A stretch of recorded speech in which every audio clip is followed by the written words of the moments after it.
My name is Samantha Reinders, and I'm a photojournalist based in South Africa.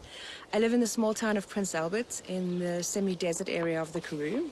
The Karoo is famous for many, many things, but I'm here today to tell you specifically about one of them. And it's this resilient little green-grey shrub that is indigenous to the entire country, but really common in these parts. It's called spekboom, here it is here, or Portulacaria afra.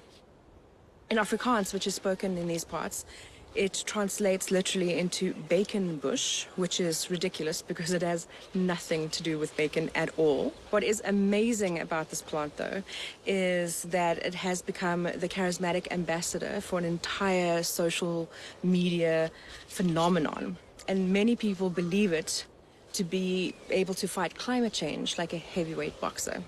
Spekboom is the king of carbon sequestration. Carbon sequestration is when carbon is captured out of the atmosphere and stored. In optimal conditions, 1 hectare of spekboom can sequester 4 to 10 tons of carbon a year. And compared to other succulents, it grows quickly and in mass, and even in times of drought.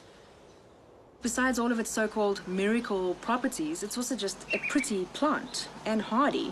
And for someone like myself who doesn't have very green fingers, it's easy to grow. This little cutting has been in water for a while, so you see it's even got a little bit of a root. So I'm going to plant this one right now. But you don't have to root them beforehand. You can just actually chop a big piece off a much bigger plant.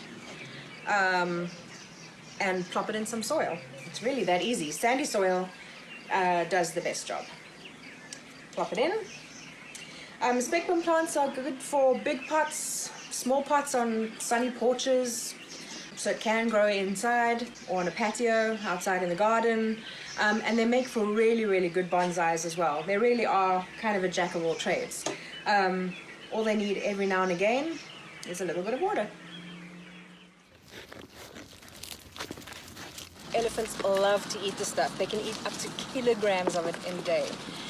Black rhinos also love it. Now, I don't have any of those guys on my farm, but I do have a bunch of Angora goats.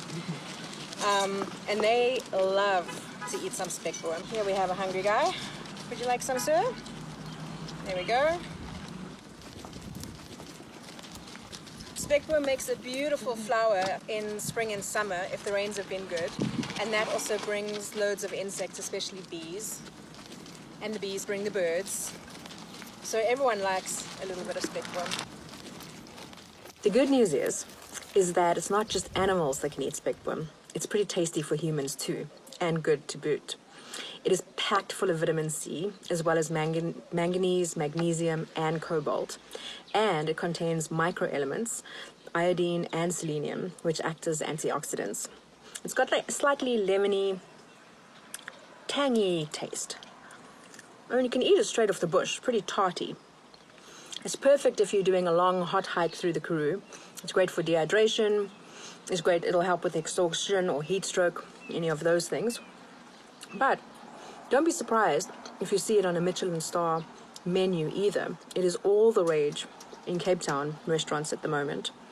It is great in stews, it's great in salads.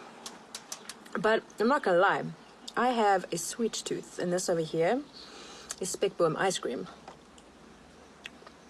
And it's pretty delicious. I'm gonna tuck into the rest of this. And come and visit me in the Karoo sometime and see some spekboom for yourself and give it a taste.